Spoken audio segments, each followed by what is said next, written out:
저 계시록 7장 9절부터 17절 말씀까지 17절 말씀까지 오늘 따냐자매님이 읽읍시다. 이 일 후에 내가 보니 보라 모든 민족들과 족속들과 백성들과 어느 들에서 온 아무도 셀 수 없는 큰 무리가 흰 옷을 입고 그들의 손에는 종려나무 가지를 들고 보좌 앞과 어린 양 앞에 서서 큰 음성으로 소리질러 말하기를 구원이 보좌에 앉으신 우리 하나님과 어린 양에게 있더라 라고 하더라. 또 그 보좌와 장로들과 네 짐승 주위에 들러선 모든 천사가 그 보좌 앞에 얼굴을 대고 엎드려 하나님께 경배드리며 말하기를 아멘. 찬송과 영광과 지혜와 감사와 존귀와 권세와 능력이 우리 하나님께 영원 무궁토록 있나이다. 아멘 하더라.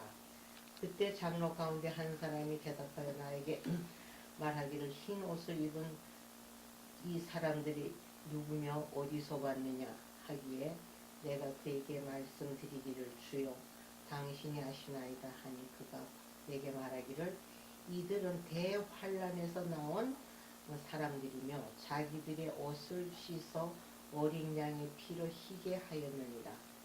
그러므로 그들이 하나님의 보좌 앞에 있으며 그의 성전에서 그를 밤낮 섬기고 보좌에 앉으신 분께서 그들 가운데 거하시리라.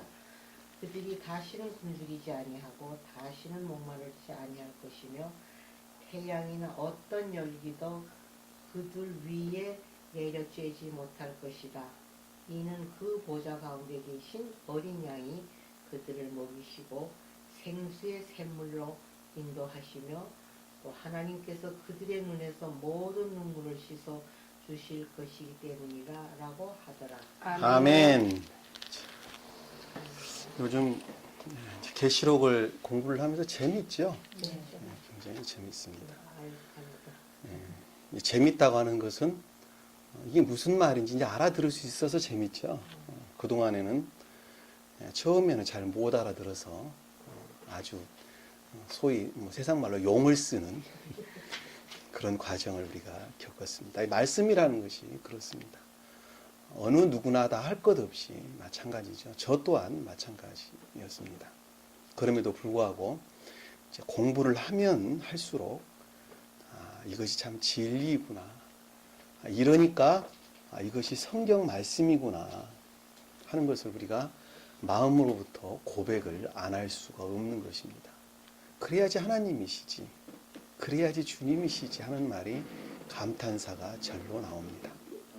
저는 공부를 또 하면서 그런 생각을 너무 많이 갖습니다. 스스로 감동을 먹어서 아주 기분이 묘할 때가 있습니다. 우리가 지난 시간에 12지파에 대해서 2시간 동안 저희가 한번 살펴봤습니다. 굉장히 중요하기 때문에 저희가 2시간 동안 자그마치 12지파에 대해서 한번 살펴봤어요. 그 요약의 핵심은 12지파라고 하는 것은 곧 교회를 이루는 모든 사람들을 가리킨다. 이렇게 한마디로 말씀드리면 그렇게 설명드릴 수가 있겠죠. 이 교회를 이루는 모든 사람이다고 하니까 옆구리에 성경책 끼고 교회를 나가는 사람들이 가르치는 것이 아니라 말씀을 믿고 또 그것을 시인하고 고백하고 그 말씀이 가르침으로부터 선한 삶을 사는 사람, 그 자가 교회에 속한 자다 하는 것을 우리가 배웠습니다. 그 말씀 핵심이에요. 그 자가 곧 교회를 이루게 되는데 천적인 교회를 이루게 되는 것이고 또 영적인 교회를 이루게 되는 것을 우리가 지금 8절까지 살펴봤습니다. 9절 이하에 지금 오늘 읽었던 마지막 말씀까지는 7장 마지막 말씀은 자연적인 교회를 가리키는 말씀의 뜻이죠. 자연적인 교회를 이룬 자를 가리키는 말씀의 뜻입니다. 이 자연적인 교회를 이룬다고 하는 말씀의 뜻은 간단하게 정리를 하면 그렇습니다. 말씀이 고백되어진, 성언이 고백되어진 기독교회를 총칭하는 낱말의 뜻입니다. 기독교회를 총칭하는 낱말의 뜻인데 그 많은 기독교회들은 본질에서 거리가 멀든지 본질에서 거리가 가깝든지 할 것 없이 말씀의 문자적인 뜻으로부터 갖가지 이단 사설들이 나오게 됐죠. 그렇죠. 갖가지 이단 사설들이 나왔습니다. 자, 그럼에도 불구하고 그 가운데에서 말씀의 가르침으로부터 선을 우러르는 사람들이 있었단 말입니다. 네, 자, 그 말씀의 가르침으로부터 말씀을 지식적으로만 담고 있는 사람들이 아니라 그 말씀의 가르침으로부터 선을 우러르는 사람들이 있었어요.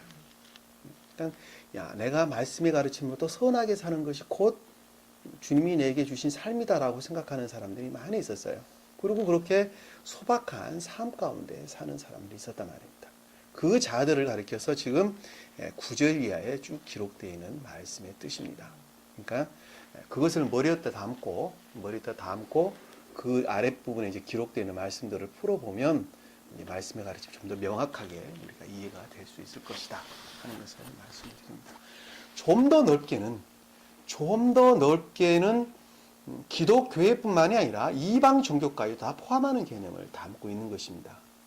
아시겠죠? 이방 종교까지도 다 포함하는 개념을 담고 있습니다. 그래서 요한계시록 익스프레이드를 보면 이방 종교라고 이렇게 좀 더 범위를 확대해서 이방 종교라고 표현을 해놨습니다. 여기서는 지금 최후 심판을 스웨덴보리 사도께서 직접 목도를 하고 그 다음에 주님께서 2000년 전에 오셔서 새로운 교리 가르침을 주셨죠, 우리에게. 네. 그 가르침으로부터 지금 심판을 이루어지는 것이기 때문에 여기서는 제가 기독교회로 이렇게 한정을 해서 제가 말씀을 드리는 것입니다. 오늘 여러분들이 참고로 머릿속에 좀 정리를 했으면 좋겠다 하는 것을 먼저 말씀을 드립니다. 자, 이율 후에, 말씀의 영적인 뜻을 잃은 사람들이 지금 위에서 지금 기록이 됐죠. 자, 이율 후에 모든 민족과 족속과 백성들과 언어들에서 온 아무도 셀 수 없는 큰 무리가 흰옷을 입고 그들의 손에는 종려나무 가지를 들고 보호자 앞과 어린 양 앞에 서서 이렇게 말씀드렸는데 여기 보니까 중요한 단어가 나오는데 민족이라는 낱말과 그 다음에 족속이라는 낱말 말씀과 그 다음에 백성과 언어 이렇게 나왔습니다. 이 민족이라고 하는 것은 영어에는 보통 nations라는 낱말을 쓰는데 이 민족이라는 것은 선을 가리키는 말씀의 뜻입니다. 선 안에 사는 자, 선에 속한 사람들을 가리켜서 민족 이렇게 설명을 하고 있는 것입니다. 아셨죠? 민족이라는 말은 성경에서 어디를 봐도 신약을 보나 구약을 보나 할 것 없이 다 민족이라는 낱말의 뜻은 선 안에 있는 사람을 가리킵니다. 이거 헬라어를 보게 되면 다 단수로 쓰여져 있습니다. 선은 단수죠. 사랑은 하나죠. 하나는 둘일 수가 없습니다. 그래서 단수로 주님 자신을 가리키는 단수로 쓰여져 있습니다. 진리는 어딜 가나 헬라의 원어를 보면 복수로 다 기록이 되어 있습니다. 진리는 그래서 복수입니다. 우리 모양과 형상대로 할 때 복수죠. 예. 진리이기 때문에 복수인 것입니다. 아시죠? 신령 진리이기 때문에 복수죠. 그래서 성경에서 주님 자신을 가리킬 때는 다 주격에다가 헬라어 원어를 보면 주격에다가 그 다음에 단수를 항상 다 쓰고 있습니다. 그리고 진리 측면에서는 다 복수를 쓰고 있다는 것. 이 헬라어 공부를 해보면은 이 품사가 굉장히 중요합니다.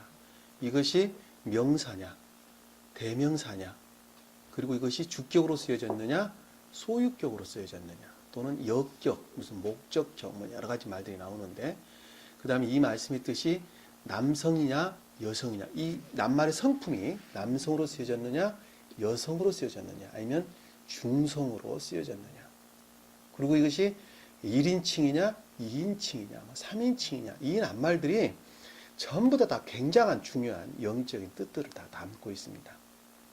이 남성으로 쓰여진 것은 다 진리 측면에서 우리에게 설명을 주는 것을 남성으로 쓰여진 것입니다. 그리고 여성이라고 하는 것은 의지 측면에서, 다시 말해 선의 측면에서 우리에게 가르침을 줄 때 다 여성으로, 성 구분이 여성으로 쓰여져 있습니다.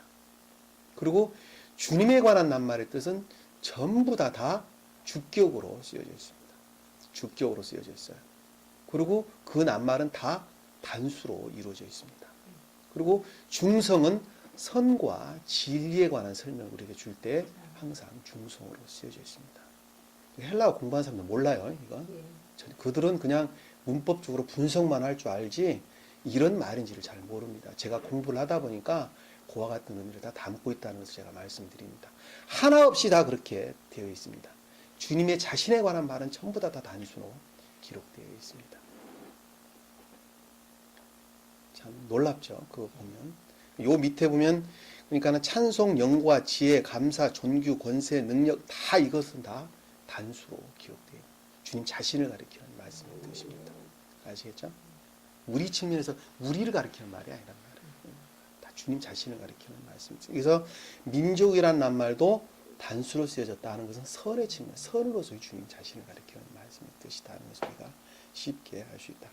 여기서 족속들과 백성들 이런데 백성은 민족과 같은 상대적 개념이죠. 선에 관해서 백성은 진리에 관해서 설명을 주고 있는 것입니다. 그리고 언어라고 하는 것은 우리가 그동안에 살펴봤어요. 텅기라고 해서 교리를 제가 가리킨다고 말씀드렸죠. 혀.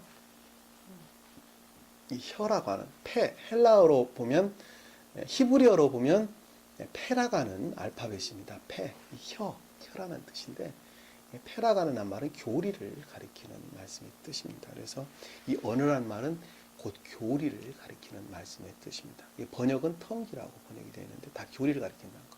이것을 갖다가 사람들이 각각 번역을 하면서 어쩔 때는 언어라고 또 어쩔 때는 뭐라 그러지 제가? 방언이라고 번역을 했다. 따따붙다 떠들어대는 방언으로 번역을 해놓고 어떨 때는 혀라고 번역을 해놓고 이렇습니다. 낱말 하나임에도 불구하고 그것들을 문장 흐름에 따라서 각양의 방법으로 번역을 해놨는데 그것으로부터 수도 없는 이단 사설이 나오게 되는 것입니다. 심지어는 방언을 못하는 사람은 구원을 못 받는다 이런 말까지도 아주 우리나라 대형 교회에서 떠들어대는 묻지 못할 사례가 지금 있죠. 참 안타깝기가 이럴 수가 없습니다. 자, 그러니까 이 말에 보면 자, 진리가 교리 가운데 있었는데 그 교리가 곧 선을 우러는다는 것을 금방 알 수가 있죠. 민족, 백성, 언어 이 말의 뜻에서 자, 그들이 가리키는 진리가 있었는데 그 진리가 교리가 있었는데 진리 교리가 있었는데 그것이 곧 선을 우러르는 것을 가리켜서 민족, 백성, 언어 이렇게 했단 말입니다. 이 족속이라는 말의 뜻은 트라이브, 지파를 가리키는 말씀의 뜻이죠. 주님의 능력 안에 있는 자들을 가리키는 말씀의 뜻입니다. 우리가 찾아봤어요. 이 지파라고 하는 것. 그래서 여기서 족속이라는 말의 뜻은 곧 지파, 트라이브, 지파를 가리킨다. 우리가 알 수가 있습니다. 그래서 이 지파라고 하는 것은 갖가지 종파들을 여기서 생각해 볼 수가 있겠죠. 갖가지 종파들을 우리가 생각해 볼 수가 있습니다. 이 갖가지 종파라고 하는 것은 이 말씀의 문자적인 뜻으로부터 갖가지 이단 사설들이 나왔죠. 그럼에도 불구하고 그 가운데에서 그들의 교리 가르침으로부터도 선을 우러르는 사람들이 있었단 말입니다. 자, 그 수를 보니까 그 말씀의 뜻이 여기서 보니까 민족, 족속, 백성, 언어라는 말씀의 뜻입니다. 근데 그 수를 보니까 셀 수 없이 아무도 셀 수 없는 큰 무리였더라. 이렇게 지금 설명을 하고 수도 없이 많은 사람들을 가리키는 뜻이죠. 근데 그들은 다 무엇을 보니까 흰 옷을 입고 그들의 손에는 종려나무 가지를 들고 자, 흰 옷을 입었다라고 하는 것은 흰 옷이 뭐라 그랬죠? 그렇죠. 진리 가운데 있었다는 말씀의 뜻입니다. 다시 말하면 주님과 결합되어 있는 상태죠. 왜? 선을 우러르고 있었고 그리고 진리 가운데 있었단 말이에요. 무슨 진리?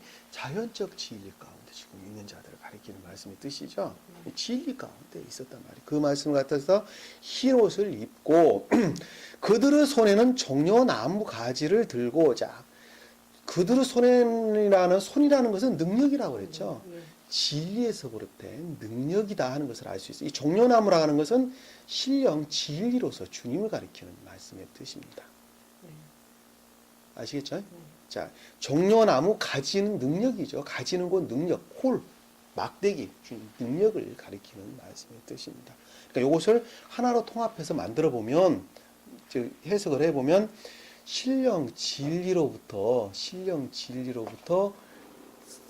비롯된 선에 속한 삶 가운데 있는 자, 그 자가 능력 가운데 있는 자죠. 그 자를 가리킨다는 말씀의 뜻입니다. 종려나무를 들었다. 종려나무를 들고 보호자 앞과 어린이 양 앞에 서서, 자, 보호자는 곧 주님의 천계인데 가장 높은 뜻으로는 지혜를 가리키죠. 신령 선에서 비롯된 신령 지혜 가운데 있는 자를 보호자, 자, 지혜 이렇게 말씀드렸죠. 그 천계를 가리키는, 가장 극내적인 천계를 가리키는 말씀의 뜻입니다. 그렇죠? 네. 여기서 어린 양, 이 어린 양이라고 그랬는데, 이 어린 양은 제가 그동안에 늘 신령 인성으로서 주님을 가리킨다, 이렇게 말씀드렸는데, 여러분들이 신령 인성이다, 또는 신령 인간이다, 또 보호자다는 말의 개념들을 머릿속에 잘 정리가 안 되죠? 정리가 잘 안 됩니다. 이 신령 인성이라고 하는 것은 2000년 전에 오셨던 예수 그리스도 그분을 가리켜서 신령 인성 이렇게 말씀을 하셨죠. 그분이 영화되셔서 주님과 글로리피케이션, 영광화 되셨던 분, 영광화 되신 그분을 가리켜서 신령 인간 그랬단 말이에요. 아셨죠? 그럼 신령 인성과 신령 인간은 구분이 됐죠. 그렇죠? 그런데 그 본질은 여기서는 지금 보좌 이렇게 이야기를 했단 말이에요. 가장 높은 천계에 계신 신령 사랑과 신령 지혜이신 분을 가리켜서 보좌 이랬단 말입니다. 아시겠죠? 자, 그러면 이 말씀으로 바꿔서 보면 신령 인성이라고 하시는 그분은 이미 다 신령 존재되신 신령 사랑과 신령 지혜와 그리고 신령 인간과 인성으로서 다 포함하는 개념을 담고 있다는 것을 알 수 있죠. 한 가지로 포함하고 있는 개념을 담고 있는 것입니다. 곧 하나를 가리키는 말씀의 뜻이에요. 다시 말씀드리면 이 말씀을 가지고 말씀을 하자면 문자적인 뜻으로 오셨던 분은 신령 인성으로서 주님을 가리키는 말씀이 있으시죠. 신령 인간은 말씀의 영적인 뜻과의 대응을 이루고 있는 개념이죠. 비교를 하면 그러는 거예요. 아시겠죠? 자, 그리고 신령 지혜라고 말하는, 신령 사랑이라고 말하는 존재되신 그분은 천적인 뜻과 관계를 맺고 있는 것입니다. 이 대응으로 이루어져 있는 거예요. 아시겠죠? 제가 무슨 말씀하신지 머릿속에 정리가 되시죠? 앞에 밑에 내려보면 신령 인상이라는 말이 수도 없이 나오고 또 보호자라는 말이 수도 없이 나오기 때문에 다시 내가 정리를 지금 해드리는 거예요. 가장 내적으로 계신 분을 가리켜서 보좌 이렇게 이야기를 했고, 그것을 그릇으로서 밖으로 드러낸 분, 인간으로서 그 모습을 드러내셨는데 그분을 가리켜서 신령 인성 어린 양 이렇게 설명하셨다는 거예요. 아셨죠? 어느 때는 번역을 할 때 신령 인성으로서, 어느 때는 신령 인간으로서, 단어가 보면 똑같아요. 휴먼이라는 단어를 똑같이 써요. 그러니까는 이 구분을 하면서 설명을 했는데, 인성과 인간이라는 말은 아까 제가 설명드렸던 것처럼 그렇게 구분을 해서 여러분들이 머릿속에 좀 담았으면 좋겠다는 것을 말씀드립니다. 그래서 그러니까 보좌 앞과 어린 양 앞에 서서라고 하는 것은 곧 천계에 속한 자들라는 걸 말씀의 뜻이죠. 천계와 곧 결합되어 있다라는 말씀의 뜻입니다. 아시겠죠? 자, 10절에 보니까 큰 음성으로 소리를 질러 말하기를, 자, 큰 음성으로 소리를 질렀다라고 하는 것은, 여기서 음성은 보이스라는 말 썼죠. 큰 소리. 하는 것은 마음으로부터 고백된 것이죠. 네, 마음으로부터.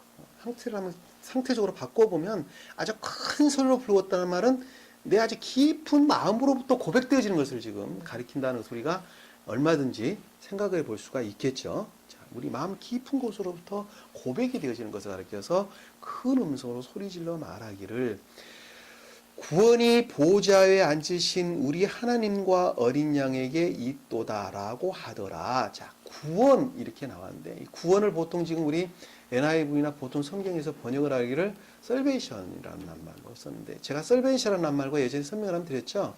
redemption이라는 말하고 구분을 했으면 좋겠다 그랬는데, 이 salvation이라는 말은 보편적으로 구제한다, 남을 도와준다라는 이런 뜻을 담고 있습니다. 그러나 redemption이라는 말의 뜻은 되찾아오는 것을 가리키는, 빼앗던 것들을 돈을 주고 사갖고 오는 것이죠.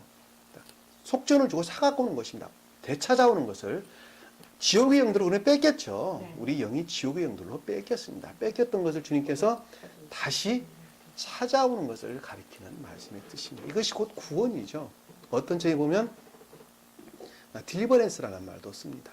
딜리버랜스라는 말도 같은 개념을 쓰는데 리덴푸션이라는 말을 썼으면 훨씬 좋겠다. 구원이라는 말의 뜻이에요. 빼앗겼던 것들을 되찾아오는 것입니다. 주님의 피값으로 구원받는 거 아니에요. 십자가에 못 박혀 죽으심으로 우리는 구원을 받는 것이 아니라는 것. 주님께서 우리를 되찾아왔다라고 하는 것은 주님으로부터 비롯된 내 안에 있는 선으로부터 주님이 내 안에 임재하셨어요. 선으로. 무엇으로? 사랑 모습으로 우리 안에 임재하셨어요. 그리고 나에 속한 것들, 인간 고유 속성에서 비롯된 자애와 자애에서 비롯된 세간애가 대신 어떻게 됐어요? 물러난 거죠. 물러난 거. 쫓아낸 것입니다. 토해낸 것입니다. 아시겠죠? 그것으로부터 우리가 주님과 하나 되는 것을 가리켜서 구원 이렇게 이야기를 한단 말입니다. 구원이라는 것 개념 머릿속에 정리를 정확하게 하시기 바랍니다. 참 이거 교리예요. 난중에 계신 분들이 후배들이 오면 이제 막 신참들이 오면 다 가르쳐야 되잖아요. 그렇죠? 다 가르쳐야 되기 때문에 머릿속에다가 정리를 하셔야 됩니다. 제 아니면 가르칠 사람이 없다면 그것도 좀 그러지 않겠습니까? 그러니까는 후세 사람들이 오면 다 여러분들이 하나씩 맡아서 가르치셔야 돼요. 그러니까 머릿속에 정리를 잘 하셔야 된다. 자, 여기서 어디까지 봤죠? 자, 구원이 보좌에 앉으신 우리 하나님과 어린 양에게 있도다. 자, 우리 하나님과 어린 양이라고 하는 것은 신령 인성, 신령 진리에서 비롯된 것을 가리키는 말씀의 뜻이죠. 하나님은 신령 진리 측면에서, 보좌는 신령 선, 곧 신령 지혜의 측면에서, 어린 양은 주님의 신령 인성의 측면에서 있도다라고 하는 것은 곧 주님 자신을 가리키는 말씀의 뜻이라는 것을 우리가 아주 명확하게 이해를 할 수가 있습니다. 곧 주님 자신을 가리키는 말씀의 뜻이에요. 보좌, 하나님, 어린 양, 곧 주님 자신을 가리키는 말씀. 목적으로서 또 원인으로서 그 결과로서 드러난 목적, 원인, 결과로 드러난 이 삼겹으로 되어 있는 곧 주님 자신을 가리키는 말씀의 뜻입니다. 그래서 오직 있다라는 것은 그분으로부터만 우리가 천계에 속한 자가 됐다, 이렇게 지금 고백을 하고 있는 것이죠. 또 그 보좌와 장로들과 내 짐승 주위에 둘러선 모든 천사가, 자, 이 보좌와 장로가 나왔어요. 그리고 그 주위에 내 짐승이 있었고 또 그 주위에 지금 모든 천사가, 이렇게 설명해 드렸는데, 이 보좌와 장로는 천적인 천계의 가장 높은 천계를 이루는 자들이죠. 그렇죠? 그 다음에 내 짐승은 영적인 천계를 이루는 자들입니다. 그리고 그 이외의 모든 천사라고 하는 것은 지금 이 모든 천사들이 우리가 공부를 하고 있는 것이죠.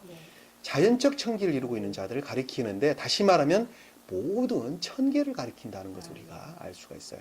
자, 우리 4장을 보면 천계에 대해서 묘사를 하기를, 자, 벽옥과 같았다.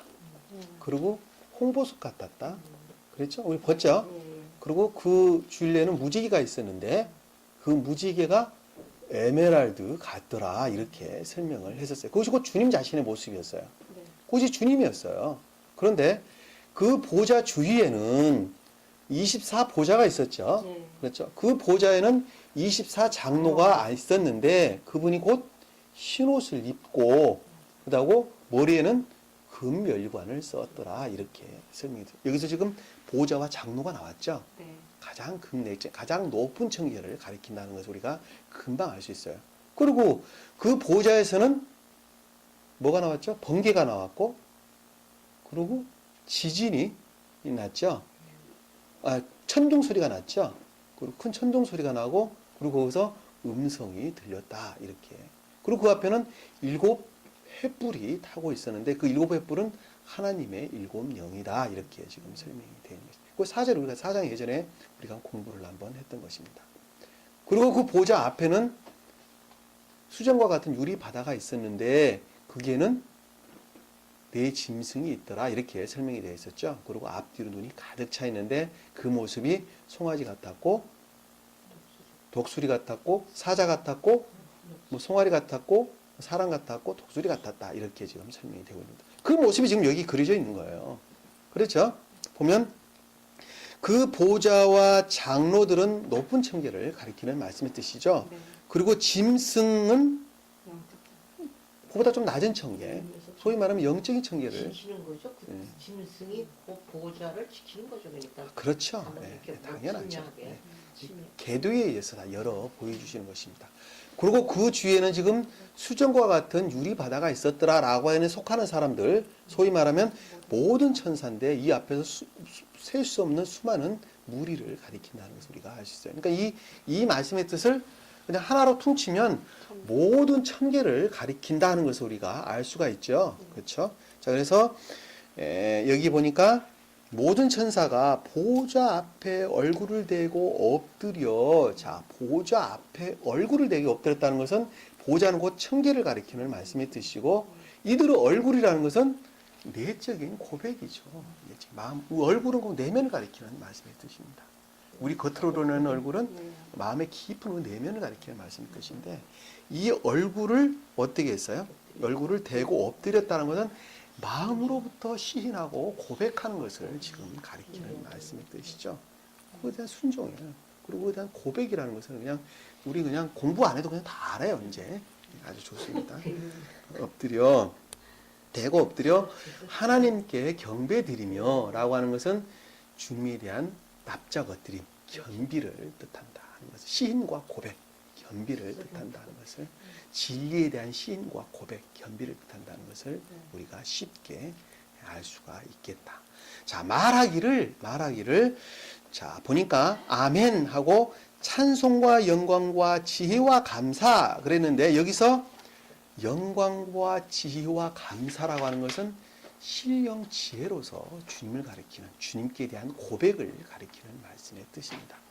자, 성경에서는 항상 두 짝으로 이루어졌다고 제가 말씀드렸죠. 하나는 선의 측면에서, 하나는 진리의 측면에서. 그래서 여호와, 그러면 하나님 이러면 하나는 신령 선으로서 주님, 하나는 신령 진리로서 주님, 이렇게 공의와 정의 이렇게 말하면 하나는 신령 선으로서, 하나는 신령 진리로서, 그다음에 시온산과 에루살렘 산 하면 하나는 천적인 선으로서, 하나는 영적인 선. 이 두 개가 결합이 되는 것을 가리켜서 혼인 이렇게 설명했죠. 그것이 곧 혼이네요. 혼인. 아시겠죠? 우리가 그동안 잘 배워서 익히 잘 알이라고 봅니다. 그래서 여기서는 영광과 지혜와 감사라고 하는 것은 신령 진리에 대한 고백을 가리키는 말씀의 뜻입니다. 그 아래에 존귀와 권세와 능력이라고 하는 것은 신령, 그럼 뭐죠 이제는? 신령 선에 대한 고백을 가리키는, 다시 말하면 신령 사랑에 대한 고백, 하나는 신령 지혜에 대한 고백이다 하는 것을 우리가 알 수가 있습니다. 여기서 찬송이라는 것은 신령 선과 신령 지혜에 대한 고백이죠. 같이 동시에 고백을 하는 것을 가리켜서 찬송 이렇게 이야기를 하고 있습니다. 이 찬송이라는 블레싱이라는 낱말을 쓰는데 곧 축복이라는 낱말의 뜻이죠. 곧 우리 삶 그 자체를 가리키는 말씀의 뜻입니다. 앞에서 성가대가 찬양하는 것도 찬양이죠. 당연히 찬양입니다. 찬양이나 성경에서 우리에게 가르침을 주는 찬송한다, 찬양한다는 것은 우리 삶 그 자체를 가리키는 말씀의 뜻입니다. 구약에 보면은 이 축복이라는 낱말을 브레시드라는 낱말로 번역을 쓰는데, 브레시드라는 낱말은 성화된 것, 축성된 것을 가리키는 낱말의 뜻입니다. 그러니까 바꿔진 것을 가리키는 말씀의 뜻이에요. 네? 아시겠죠? 낱말이. 그러니까 여기서 찬송이라는 것은 악과 거짓들로부터 주님의 신성이 축성된 것을, 브리시드, 축성된 것을 가리키는 말씀의 뜻이라는 소리가 알 수가 있습니다. 그러니까 신령 선과 신령 진리에 대한 고백을 지금 우리에게 가르쳐주고 있는 것을 쉽게 이해를 하려고 봅니다. 자, 우리 하나님께 영원 무궁토록 있도다라고 하는 것은 신령 진리로부터 우리는 생명을 얻었다. 영원 무궁토록 있다는, 오직 생명은 주님으로부터만 비롯됐다는 말씀이 뜻이죠. 그분이 곧 처음과 나중이었고 시작과 끝이었고 알파와 오메가였다. 이걸 알 수 있어요. 헬라어로 알파는 첫 글자예요. 오메가는 마지막 헬라어는 25자로 되어 있습니다. 모음과 장 합해서 25자로 되어 있는데 그 중에서 가장 끝자가 오메가라는 뜻입니다. 그리고 히브리어는 첫 자가 알렙으로 되어 있습니다. 마지막 자가 타브라고 되어 있는 22자로 되어 있습니다. 우리가 우림과 툼림이라고 말할 때, 툼밈이라고 말할 때 우림이라는 말의 뜻은 알렙의 첫 글자를 따서 우림 이렇게 이야기를 해요. 툼림이라는 것은 타부, 가장 마지막 알파벳 타부를 뜻하는 것인데 이것이 곧 교회에 속한 모든 자들을 가리키는 말씀의 뜻입니다. 그것이 우림과 툼밈 이렇게 성명이 되고 있는 것입니다. 제사장들이 저기 성막에 들어갈 때, 지성소에 들어갈 때 움림과 툼림 들어가서 점을 쳤죠. 하나님의 의사를 물었단 말입니다. 그것이 무슨 뭐 점보는 것이 아니에요. 점보는 것이 아니고 곧 교회를 가리킨다는 것을 우리가 알 수가 있어요. 왜? 처음과 마지막 알파와 오메가를 가리키는 것 때문에 알렙과 타브를 가리키는 말씀의 뜻이기 때문에 교회에 속한 모든 자들을 가리키는 말씀의 뜻입니다. 그래서 여기서 영원토록 있나이다 이렇게 지금 고백을 하고 있는 것입니다. 자, 그때 장로 가운데 한 사람이 대답하여 나에게 말하기를 흰옷 입은 이 사람들이 누구며 어디서 왔나이까? 자, 여기서 보니까 장로 가운데 한 사람이다 라는 것은 장로는 곧 지혜를 뜻한다고 그랬죠. 높은 층에 속한 지혜를 뜻하는데 그 가운데 한 사람이다 라고 하는 것은 곧 주님 자신을 가리키는 말씀의 뜻이죠. 곧 주님을 일컫는 말씀의 뜻입니다. 우리가 성경에서 가운데 위에 배웠죠. 네. 가장 내적으로 가운데 위에 계신 것은 다 주님을 일컫는 말씀의 뜻이다 하는 것을 우리가 그걸 예전에 제가 수편적 궤도와 수직적 궤도에서 설명했어요. 수직적 궤도는 삼각형꼴로 한국말로 가운데라고 그러면 참 애매한데 예. 여러 가지 있는 것 중에 하나는 음. 사실은 요건데 네, 그렇죠. 자꾸 헷갈려서 네. 나 장로 장로가 왜 물었더니 왜 또 주님이라고 내가 또 일단 요 한가운데 예. 곧 주님을 가리키는 말씀. 이게 여러 개 중에 수평적 교회에서도 한 가운데에 계시고 주님이시죠. 태양으로서 주님이 계시는 거예요. 그리고 가장 높은 데에도 태양으로서 주님이 계십니다. 그래서 위에 가운데 가장 깊은 곳에라고 말할 때 곧 주님을 해석이 잘못됐어요, 그죠? 주님을 일컫는 말씀의 중에서 뜻이라는 가장 좀 쉬운 영상을 또 넣어야 되는데 이게 모르는 사람 없는 거죠. 여러 그것도 사람이. 가르쳐주면 사람들이 알고 주님을 모독하니까 잘 안 가르쳐요.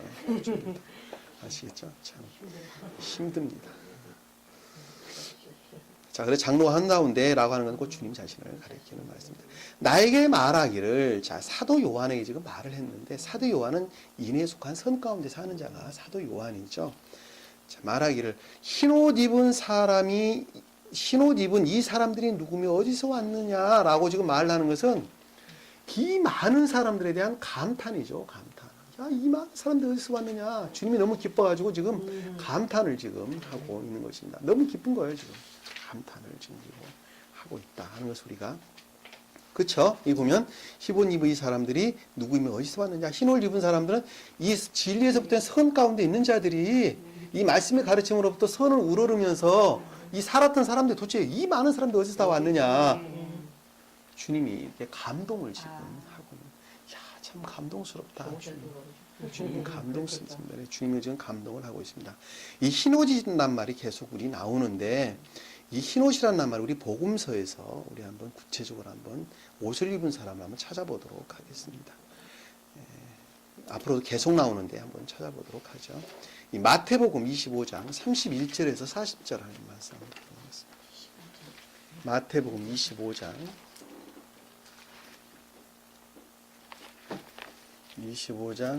31절에서 40절 말씀 한번 보도록 하겠습니다. 31절에서 40절 40절 말씀 우리 강다혜 기자님이 31절에서 40절까지 한번 읽어봅시다. 인자가 그의 영광 중에 오고 또 모든 거룩한 천사들이 그와 함께 오면 그때에 그가 그의 영광의 보좌에 앉으리니 그 앞에 모든 민족들을 모아놓고 마치 목자가 양들을 염소들에게 갈라놓듯이 그들을 따로 갈라놓으리라. 그리하여 양들은 그의 오른편에 염소들은 그의 왼편에 세워두고 왕이 그의 오른편에 있는 사람들에게 말하기를 오라 내 아버지의 복을 받은 자들아 세상의 기초가 놓인 이래로 너희를 위하여 준비한 그 왕국을 이어받으라. 이는 내가 굶주렸을 때에 너희가 먹을 것을 주었으며 내가 목마를 때에 마실 것을 주었고 내가 나그네였을 때에 대접하였고 또 내가 헐벗었을 때에 입혀 주었으며 내가 병들었을 때에 문안해 주었고 내가 감옥에 갇혔을 때에 찾아와 주었음이라 하리라. 그때에 의인들이 주께 대답하여 말씀드리기를 주여 언제 우리가 주께서 굶주리신 것을 보고 잡수실 것을 드렸으며 목마르실 때에 마실 것을 드렸나이까. 언제 우리가 주께서 나그네 되신 것을 보고 대접해 드렸으며 헐벗으셨을 때 입을 것을 드렸나이까. 언제 우리가 주께서 병드신 것을 보았으며 또 감옥에 갇히셨을 때 찾아뵈었나이까 라고 하리라. 그러나 왕이 대답하여 그들에게 말하기를 진실로 내가 너희에게 말하노니 여기 내 형제 가운데 가장 작은 자 하나에게 한 것이 곧 나에게 한 것이니라 하리라. 아멘. 자, 봅시다. 자, 이 말씀이 지금 어디 끝에서 나오는 말씀이냐면 5달란트, 2달란트, 1달란트 끝에 지금 주님께서 가르침을 주고 있는 것입니다. 자, 주인이 여행을 갔죠. 여행을 가다가 5달란트를 종에게 줬어요. 그랬더니 여행 갔다 오니까 5달란트는 그거 가지고 장사를 해서 5달란트를 남겨서 주인께 드렸습니다. 그리고 2달란트는 2달란트를 가는 자는 그 2달란트로 장사를 해서 2달란트를 주인께 드렸죠. 근데 이 1달란트 가진 자는 그것을 잊어먹을까봐 땅속에다가 묻어놨습니다. 그리고 온 것을 그냥 주님께 가진 것을 드렸어요. 그러니까 주님께서 일러서 하시는 말씀이 나는 심지 않은 데에서 거두는 줄 네가 아느냐. 이 악하고 게으른 종을 내던지라. 슬피 울며 이를 간이 있을 것이다. 이렇게 지금 말씀을 하시고 그러고 난 다음에 지금 31절에서 쭉 지금 하시고 있는 말씀의 뜻입니다. 자, 여기서 5달란트 가진 자는 5달란트를 남겼다고 하는 것은 말씀에 대해서 아는 것이 별로 없습니다. 그럼에도 불구하고 그 말씀이 가르친 만큼 선하게 사는 자를 가리키는 말씀의 뜻입니다. 이 5이라고 하는 낱말의 뜻은 다소 적다라고 하는 뜻을 우리가 담고 있다고 그랬죠. 그러니까는 말씀에 대해서 잘 알지는 못해요. 지금 우리가 여기서 지금 보게 되면 지금 가장 외적인 천계를 이루고 있는 자들, 곧 자연적인 천계를 이루고 있는 자들에 대한 말씀의 뜻이에요. 5달란트라는 말과 같은 궤도에서 지금 설명이 되고 있는 것입니다. 지금 우리가 지금 배우고 있는 이 부분하고 좀 똑같은 말씀의 궤도에서 이해될 수가 있어요. 진리에 대해서 잘 알지를 못해요. 그럼에도 불구하고 그 자기가 아는 것만큼 배운 것으로부터 선하게 사는 자를 가리켜서 5달란트, 다시 말하면 자연적인 사람, 자연적 천계를 이루고 있는 사람들에 대한 설명입니다.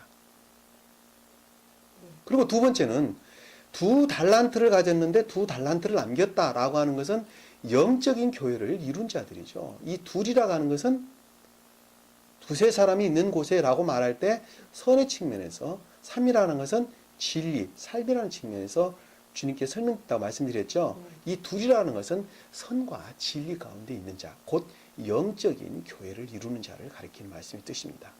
그리고 자기가 배운 것만큼, 영적으로 아는 것만큼, 가르침 가운데 있는 것만큼 그들은 삶 가운데서 그러한 선을 사는 자를 가리키는 말씀입니다. 다시 말하면 이 앞에 우리가 봤던 대로 14만 4천 명에 속하는 사람들을 좀 가리키는 말씀의 뜻이에요. 같은 궤도에서 이해가 될 수 있는 것들입니다. 그런데 이 1달란트라고 하는 것은 1달란트를 가진 자라고 좀 설명이 되고 있는 말씀은 이 말씀은 말씀을 많이 아나 말씀을 많이 알매도 불구하고 삶이라는 측면에서는 악 가운데에 있는 자를 가리키는 말씀의 뜻입니다. 다른 말로 바꿔 말하면 오직 믿음만의 교리 가운데 있는 자를 가리킨다는 것을 우리가 알 수가 있어요. 네? 믿음만의 교리 가운데 있는 자, 말씀을 많이 아는 것으로 구원을 받는다고 생각을 하는 자, 그 자들이 곧 1달란트를 가진 자라고 말하는 것입니다. 그들은 곧 열매가 없었죠. 그것으로부터 장사를 하지 않았어요. 열매가 없었단 말입니다. 그냥 아는 것으로만 끝났어요. 여러분들 굉장히 중요한 말씀이죠. 지금 여기 공부하시면 굉장히 중요한 말씀입니다. 말씀을 알고 그 말씀을 우리가 삶 가운데서 열매를 맺어야 되겠죠. 근데 조금 알았지만 그들은 삶 가운데서 그만큼 열매를 맺었어요. 그리고 자기가 아는 것만큼 영적으로 많이 알고 말씀이 주님에 대해서 진리에 대해서 선에 대해서 뭐 갖가지 교리에 대해서 아주 잘 알고 있었어요. 그리고 그 아는 것으로부터 삶 가운데 선한 삶을 사는 자도 설명이 되어 있어요. 영적인 교회를 이룬 자. 자연적 교회, 영적 교회. 그럼에도 불구하고 이 마지막에는 많이 아나 삶이라는 측면에서는 전혀 열매가 없는 자. 그 자를 가리켜서 한 달란트 가진 자를 이렇게 설명이 되고 있는 것입니다. 그것이 지금 하고 밑에 지금 우리가 설명을 좀 쭉 해주고 있는데 그 말을 제가 한번 쭉 풀어서 설명을 해보도록 하겠습니다.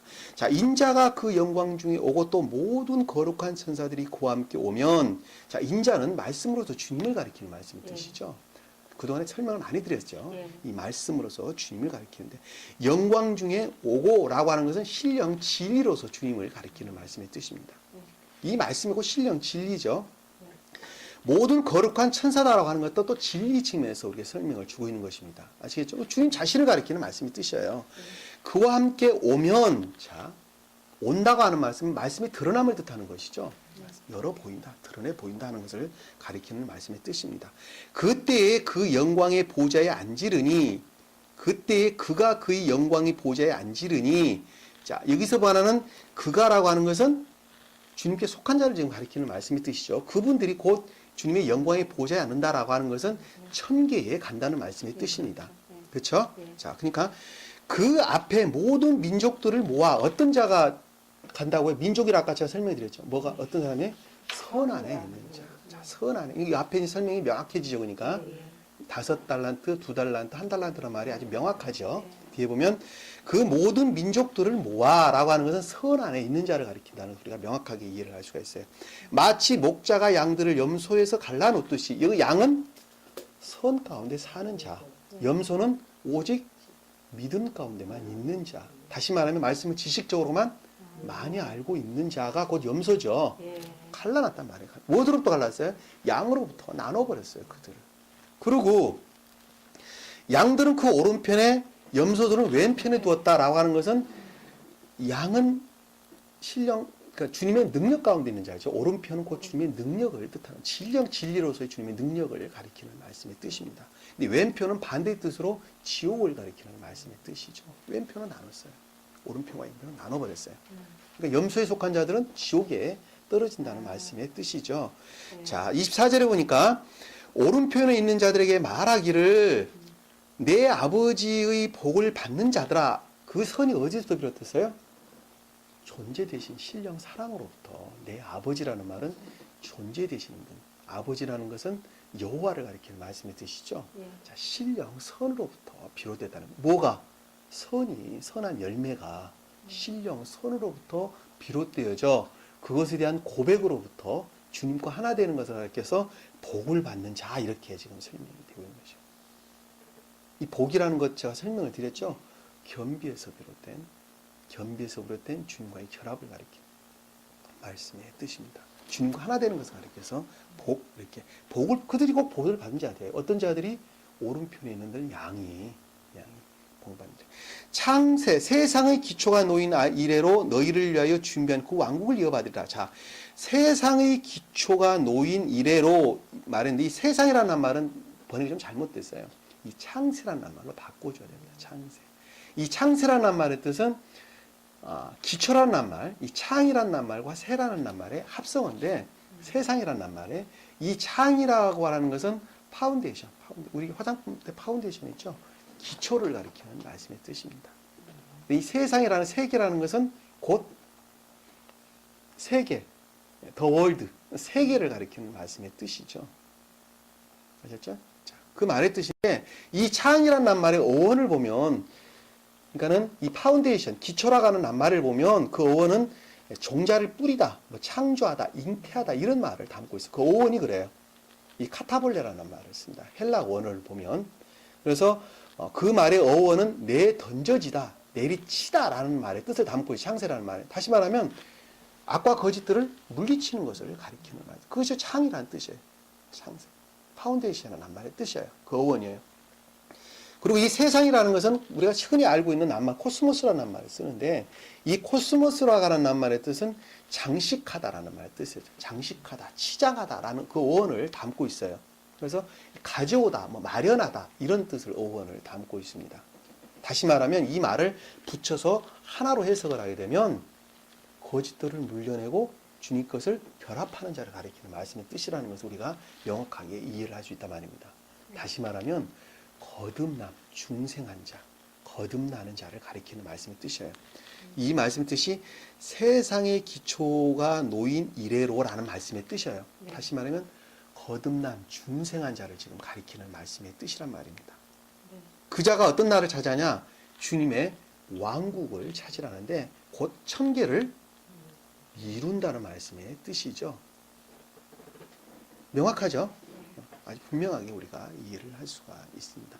이 대응의 지식이 그래서 굉장히 중요합니다. 이 내 던진다는 말이 무슨 말인가? 내 치린다, 내 친다라는 말이 무슨 말인가? 그리고 덧입힌다, 덧씌운다, 장식한다, 뭐 이런 말이 도대체 무슨 말인가 하는 것을 이 대응의 지식이 없으면 무슨 말인지 알지를 못한단 말입니다. 그런 악과 거짓들을 물려내고 그것으로부터 거듭나져가는 과정을 우리에게 지금 보여준다는 것을 명확하게 이해를 할 수가 있습니다. 그 자가 곧 왕국을 차지하는 나라, 주님 나라를 곧 천계에 가는 자를 가리키는 말씀의 뜻이죠. 근데 그 자들을 보니까 밑에 그들 성품에 대해서 지금 설명이 되어 있는데 굶주렸을 때 먹을 것을 주었다. 자, 굶주린다는 것은 내 안에 말씀이 없는 것. 선이 없는 것을, 사랑이 없는 것을 가리켜서 굶주려. 대신 뭐가 있었어요? 악이 있었죠. 대신 선이 없는 대신에 악이 있었단 말입니다. 근데 그래서 먹을 것을 주었다라고 하는 것은 악이 물러나고 선 안에 있게 되는 자를 가리켜서 굶주린 자를 먹을 것을 주었다. 이렇게 목마른 자에게 내가 목마를 때 마실 것을 주었다라고 하는 것은 내 안에 진리가 없었죠. 진리가 없는 대신에 뭐가 있었죠? 거짓이 있게 된 것입니다. 근데 마실 것을 주었다는 것은 진리 가운데 있게 된 자를 가리켜서 마실 것을 주었다. 목마를 때. 뭐가 주님이 우리 안에 계신단 말이죠. 네. 무엇으로? 선과 진리로 우리 안에 지금 와 계십니다. 네. 하늘 꼭대기 있는 것이 아니라 우리 마음 깊은 곳에 지금 와 계시는데 우리 마음 깊은 곳에 주님이 차지해야 하고 있어야 될 그 자리에 그동안에는 악과 거짓들이 자리 잡고 있었단 말이에요. 근데 그들에게 악 대신에 먹을 것, 주님이 대신 자리를 잡았다는 말씀의 뜻이고 그 다음에 거짓 대신에 진리가 자리를 잡았다라는 말씀의 뜻을 내가 굶주렸을 때 네가 먹을 것을 줬고 내가 목마랐을 때 내가 마실 것을 주었다. 이렇게 지금 설명을 하고 있는 것입니다. 그들이 곧 민족고 선 안에 있는 자들이죠. 자, 그 밑에 보니까 내가 나그네 되었을 때 대접하였고, 자, 영접하였다라고 하는 말씀의 뜻은 나그네라고 하는 것은 말씀의 가르침이 무엇인지 늘 연구하고 탐구하고 하는 자들을 가리켜서 나그네 이렇게 이야기를 하는 것입니다. 이 적용이라는 측면에서 보면 여러분들하고 똑같죠. 늘 가르침을 받기 위해서 멀리서 힘들지만 이리 와요. 예.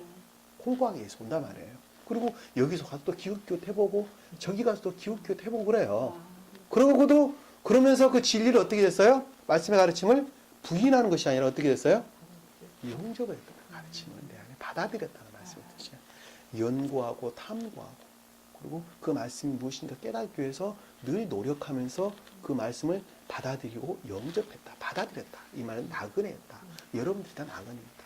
저를 포함해서 다 나그네입니다. 그동안에 나그네 삶을 우리가 살았기 때문에 우리가 지금 여기에 와 앉아 있는 것입니다. 아셨죠?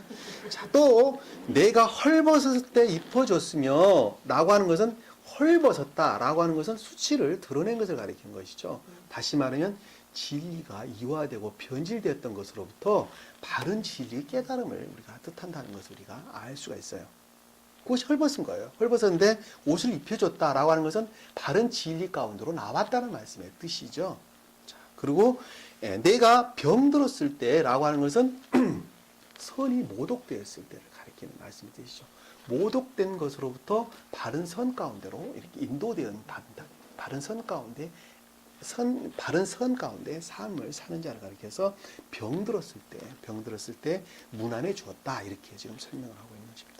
그리고 내가 감옥에 갇혔을 때라고 하는 것은 우리 삶 가운데에서 주님이 증거되는 삶이 아니라 오직 내 탐욕, 이심, 욕망으로부터 주님이 감옥에 갇혀 있었었죠. 네. 우리 악한 삶으로부터 주님이 이미 감옥에 갇혀 있었단 말입니다. 그러나 삶이라는 측면에서 어떻게 됐어요? 여기 보니까 나를 찾아와 주었다라고 하는 것은 선한 삶을 사는 것을 가리켜서 나를 찾아와 주셨다. 이렇게 지금 설명을 하고 있는 거죠. 그렇죠? 네. 그러고 보니까 밑에 보니까 그때 의인들이 주께 대답하여 말씀하기를, 자, 여기서 의인이다라고 하는 것은 우리가 성경에서 성도라는 말과 그 다음에 의인이라는 말로 구분이 되는데, 이 의인이라는 말은 선에서 비롯된 진리 가운데 있는 자, 다시 말하면 선 안에 있는 자를 의인 이렇게 설명을 드렸습니다. 그리고 진리 가운데 있는 자를 성도, 세인트라는 말 쓰죠. 성도 이렇게 설명을 하고 있습니다. 그러니까 여기서 의인이라는 것은 선 안에 있는 자, 선 안에 있는 자를 가리켜서 의인 이렇게 설명. 이 앞에 기술되어 있는 말들이 다 선 안에 있는 자들을 지금 가리키고 있는 말씀의 뜻이죠. 주께서 대답하여 말씀드리기를 주여 언제 우리가 주께 굶주리신 것을 보고 잡술 것을 드렸으며 목마르실 때 마실 것을 드렸나이까? 라고 하는 것은 우리가 언제 그렇게 했느냐. 제자들이 지금 하고 있는 말이죠. 우리는 그렇게 한 적이 없는데 어떻게 하고 있느냐. 이렇게 지금 설명을 하고 있는 것입니다. 이 굶주리다는 말과 목마른다는 말을 우리가 살펴봤으니까 그냥 넘어가도록 하겠습니다. 언제 우리가 주께서 나그네 되신 것을 보고 대접해 드렸으며 헐벗었을 때 입을 것을 드렸나이까? 라는 말도 위에서 봐서 살펴봤죠. 자, 제자들이 지금 주님께 고백을 하고 있는 것입니다. 39절에 보니까 언제 찾아봤죠. 그까지 언제 우리가 주께서 병드신 것을 보았으며 또 감옥에 갇혔을 때 찾아뵈었나이까? 라고 하리라.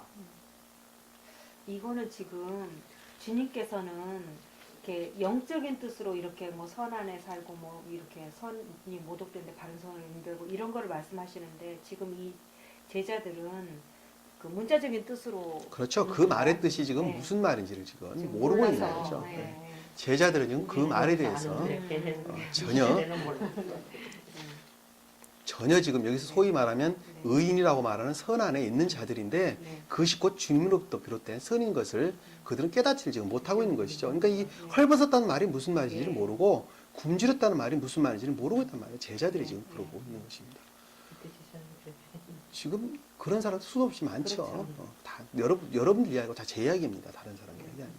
그때 왕이 대답하기를, 자, 왕은 신령 진리로서 주님의 말씀의 뜻입니다. 그들에게 말하기를 진실로 내가 너희에게 말하노니, 여기서 진실로 너희에게 말한다라고 하는 것은, 진실로 너희에게 말한다는 것은 오직 영원하다는 뜻을 담고 있는, 이 헬라어 원을 보면 현재 진행형으로 쓰여져 있습니다. 다시 말하면 현재라는 것은 곧 영원한 것을 가리킵니다. 천국에서는 현재밖에 없으니까 네. 과거도 없고 미래도 없고 오직 현재만 있습니다. 그래서 여기서는 영원한 말씀, 영원 불변한 진리다 하는 것을 가리켜서 내가 너희에게 말하노니, 여기 내 형제 가운데 가장 작은 자 하나에게 한 것이 곧 나에게 한 것이니라 하더라.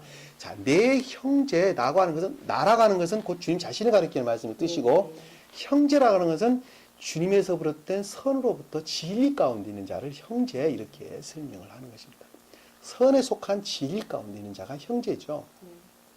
가장 작은 자 하나에게 라고 하는 것은, 가장 작은 자라는 것은 그 진리에서 비롯된 인애를 가리키는 말씀의 뜻입니다. 궁극적인 삶을 가리키는 말씀의 뜻이에요. 곧 이웃사랑, 곧 인애에 속한 선을 가리키는 말씀의 뜻입니다. 그것이 곧 가장 작은 자에게, 어떤 책에 보면 어린아이에게 이렇게 말씀드렸는데, 그 어린아이라는 말이나 똑같아요. 똑같은, 어린아이라는 것은 좀 더 구체적으로 풀면은 지혜에서 비롯된 순진무구함을 가리켜서 어린아이 이렇게 이야기를 하는 것입니다. 이 말씀을 깨닫고 이해하는 그 지혜로부터 순진무구한 삶 가운데 사는 자를 가리켜서 어린아이와 같다 이렇게 이야기를 하는 거예요. 똑같아 보니까 여기서 보면 가장 작은 자라는 것은 말씀이 가르침으로부터 인애에 속한 삶 가운데, 선한 삶 가운데 있는 자를 똑같은 낱말의 뜻이에요. 그래서 곧 나에게 한 것이라 라고 하는 것은 주님으로부터 비롯된 궁극적인 삶을 가리키는 말씀의 뜻입니다. 아셨죠? 이 나에게라는 것은 곧 주님을 가리키는 말씀의 뜻이고, 한 것이다 라고 하는 것은 헬라어 원어를 보면 다 동사로 쓰여져 있어요. 동사로 쓰였다는 말은 그 삶 그 자체를 가리키는 말씀의 뜻입니다. 아시겠죠? 네. 이 말씀의 뜻이 무엇인지 명확해졌죠? 네. 좀 더 우리가 분명하게 살펴봤는데, 우리가 이 헐벗다, 그다음에 목마르다, 뭐 굶주린다, 무슨 뭐 감옥에 갇혀 있다, 나그네 된 자다라 하는 그 말씀의 뜻들이 다 세상 이야기가 아니고 영적인 우리 상태들을 다 설명하고 있다는 것을 우리가 금방 알 수가 있겠습니다. 자, 본문으로 돌아가서 자, 말하기를 흰 옷을 입은 이 사람들이 누구며 어디서 왔냐는 감탄을 말씀드렸죠. 자, 14절에 보니까 내가 그에게 말씀하기를 주여 당신이 아시나이다 라고 하는 것은 주여 당신이 아신다 라고 하는 것은 오직 주님으로부터 비롯되었다는 말씀의 뜻이죠. 그 말이 당신이 안다라는 말씀은 이건 오직 주님으로부터만 비롯된 자들 아닙니까? 지금 사도 요한이 이렇게 이야기를 하고 있는 것입니다. 자, 이 밑에 보니까 내게 말하기를 이들은 대환란에서 나온 사람들이며 대환란이라는 것은 환란이 뭐죠? 환란?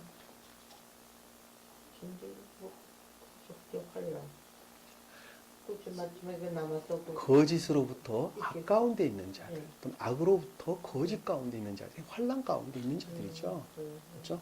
자, 거짓된 교리 가르침으로부터 환란 가운데 있는 자들이죠. 그 우리가 요 앞에 7개 공부하면서 한번 살펴봤단 말입니다. 그들은 끝까지 참고 견디는 자는 이렇게 지금 그들에 대한 설명을 지금 하고 있는 거예요. 끝까지 참고 견디는 자들이 지금 환란 가운데 나온 자들이죠. 그 말씀의 뜻이나 여기서 지금 말하고 있는 자리나 똑같은 의미를 지금 담고 있는 것이죠. 우리가 7개를 통해서 그동안에 살펴봤습니다. 이 환란이라는 것은 거짓된 교리, 거짓으로부터 악 가운데, 악으로부터 거짓 가운데 있는 자들이 곧 환란 이렇게 설명을 드렸다고 합니다. 그럼에도 불구하고 그 가운데에서 선한 삶 가운데 사는 자를 가리키는 말씀의 뜻이란 말이에요. 아시겠죠? 자, 그 말씀의 뜻이. 대화를 나온다며 자기들은 옷을 씻었다라고 하는 것은 거짓된 것들을 깨끗하게 했다는 것이죠. 이 보니까 어디로부터? 어린 양의 피로부터. 자, 신령 진리로부터. 어린 양은 신령 인성으로서 주님을, 피는 신령 진리로서의 주님을 가리킵니다. 그것을 어떻게 됐어요? 거짓된 것들을 깨끗하게 씻었다. 이렇게 지금 설명을 주고 있는 것입니다. 거짓된 것, 거짓으로부터 악으로부터 된 거짓들을 깨끗하게 씻어냈어요. 씻어내서 그들은 삶 가운데 사는 자들, 환란에서 나온 자들이다 이렇게 설명을 하고 있는 것입니다. 그러므로 그들이 하나님 보좌 앞에 있으며 그의 성전에서 그를 밤낮 섬기며 하나님 보좌 앞에 있으며 라고 하는 것은 곧 천계에 갔다는 말씀의 뜻이죠. 자, 천국에 와 있으며 자, 성전에서 그를 밤낮 섬기고 이 밤낮 섬긴다라고 하는 것은 끊임없는 섬김 가운데, 끊임없는 이웃사랑 가운데, 끊임없는 헌신 가운데 사는 자들을 가리켜서 밤낮 섬겼다는 말이죠. 어디를? 성전을. 주님이 계신 곳이 성전이죠. 주님과 함께 했다면 우리 마음이 성전이에요. 성전을 섬겼다는 말은 우리 마음의 가르침으로부터 늘 순종의 삶을 살았다. 이 말씀의 뜻을 성전을 섬겼다. 왜? 주님은 우리 성전 안에 우리 마음에 계시는데 우리 마음이 주님의 성전이란 말입니다. 그곳에 주님이 계셨는데 그 계신 그 주님 그것으로부터 늘 순종의 삶을 끊임없이 순종의 삶을 살았자는 자를 가리켜서 성전에서 그를 밤낮 섬기고 보좌에 앉으신 분께 고자에 앉으신 분께서 그들 가운데 거하시니라 라고 하는 것은 그들이 곧 주님의 장막이었다라는 말. 이 거한다는 말은 주님이 사시는 장막을 뜻하는 말씀의 뜻이죠. 보좌는 곧 주님 나라를 가리키는 말씀의 뜻이고 여기서 앉으신 분께서 그들 가운데라는 것은 가장 깊은 곳에 마음 깊은 곳에 주님이 보좌, 곧 장막이 있었다. 거한다는 것은 함께 거주한다는 뜻이죠. 거한다는 말은 곧 장막. 헬라어 원을 보면 장막, 천막이라는 말에서 그 어원을 갖습니다. 함께 산다는 것은 우리가 이 앞에서 제블론이라는 말을 찾아봤죠. 거주한다는 뜻을 함께 주님의 거처를 뜻하는데 그 원어를 보면 다 비슷비슷한 낱말을 다 담고 있는 것입니다. 히브리 원어를 보면 그러니까 여기서 가운데 거하신다라는 것은 주님이 함께 사셨다는 거죠. 어디 우리 가장 깊은 마음속에 함께 가리키는 말씀의 뜻이란 말입니다. 자, 16절에 보니까 자, 그들이 다시는 굶주리지 아니하고 다시는 목마르지 아니할 것이며 우리 살펴봤죠. 네. 마태복음에서 우리가 살펴봤어요. 굶주린다는 말은 선이 없는 상태. 다시는 선이 없는 상태. 다시 말해 악 가운데 빠지지 않는다는 말씀의 뜻이죠.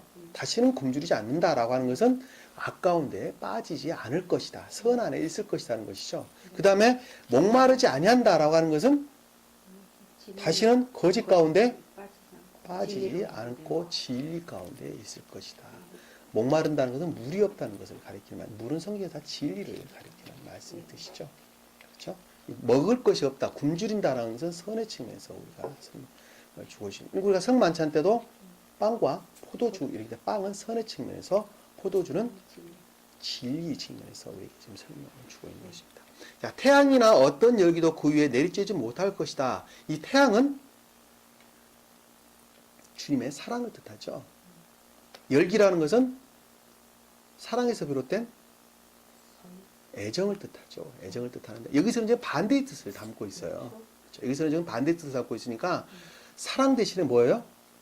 자기 사랑, 자기 사랑, 내 사랑하는 것. 그 다음에 열기라는 것은 나의 사랑하는 것으로부터 비롯된 탐욕, 이기심, 욕망, 정욕 이런 것을 갖다가 열기 이렇게 설명이 되는 것이죠. 그러니까는 선이 있고 진리가 있는 곳에는 주님이 늘 함께 하시기 때문에 어떠한 나를 사랑하는 것으로부터도 탐욕, 이기심, 욕망 같은 것들이 내리쬐지 못한다는 것은 없다 하는 말씀의 뜻이죠. 그 말씀을 가리켜서 지금 여기서 이 위에 내리쬐지 못할 것이다 이렇게 설명을 주고 있는 것입니다. 그리고 17절에 보니까 이는 그 보좌 가운데 계신 어린 양이 그들을 먹이시고 라고 하는 것은 보좌 가운데라는 것은 신령선으로부터 비롯된 신령 인성으로서 주님, 신령 진리로부터 다시 말해 이 말씀의 가르침을 뜻하는 것이죠. 네네. 어린 양은 신령 인성으로서 주님, 그 말씀 자체를 가리키는 말씀의 뜻입니다. 그러니까는 신령선에서 비롯된 이 말씀의 가르침으로부터 그들을 먹인다. 이 말은 선과 진리 가운데 선 안에 있게 한다. 먹인다는 말씀의 뜻은 선 안에 있게 하는 것을 가리키는 뜻이죠. 마신다는 것은 진리의 가르침, 먹는다는 것은 선에 속하는 것을 가리키는 말씀. 먹인다는 것은 선 안에 있게 하신다 이 말이에요. 그래서 있게 하시며 생수샘들로 인도하며라고 하는 진리 가운데로 신령 진리 가운데로 인도하신다는 말씀의 뜻을 생수샘물 이렇게 샘물에서 생수가 나오죠. 자, 신령 진리에서 비롯된 진리 이렇게 신령 진리에서 비롯된 소위 말하는 다시 말하면 믿음을 뜻하는 말씀의 뜻입니다. 아시겠죠?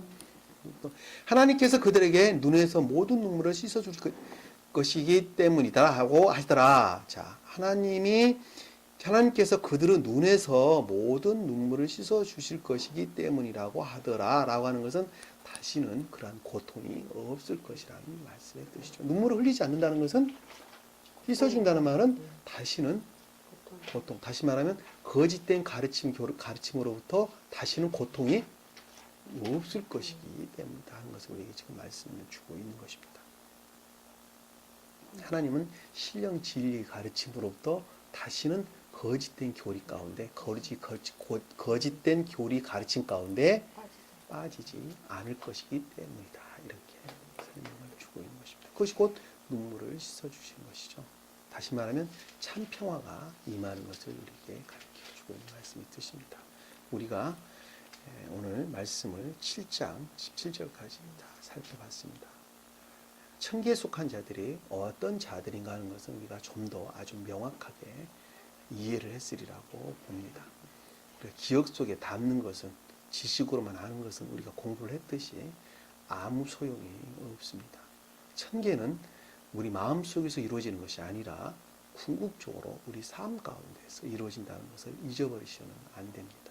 그래서 내 안에 주님의 사랑이 있다 한다면 위에서 말하듯이 굶주리지 아니하고 목마르지 아니한다면 그것은 반드시 우리 삶 가운데서 생기를 얻게 되는 것입니다.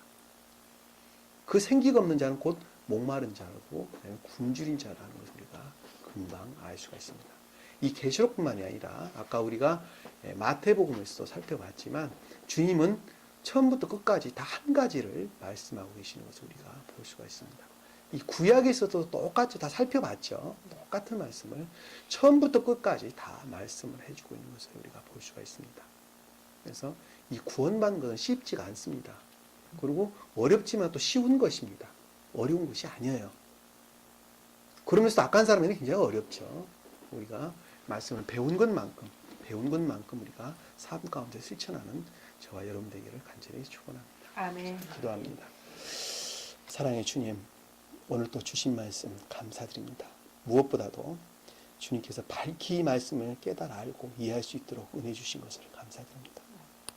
그 또한 주님께서 저희 마음을 이미 살피시고 저희 삶 가운데 주님이 증거되리라 믿기 때문에 말씀을 열어 보인 것이 아닌가 생각이 됩니다. 오직 입술로만 고백이 아니라 저희 삶 가운데서 고백되어지는 저희 삶이 될 수 있도록 축복.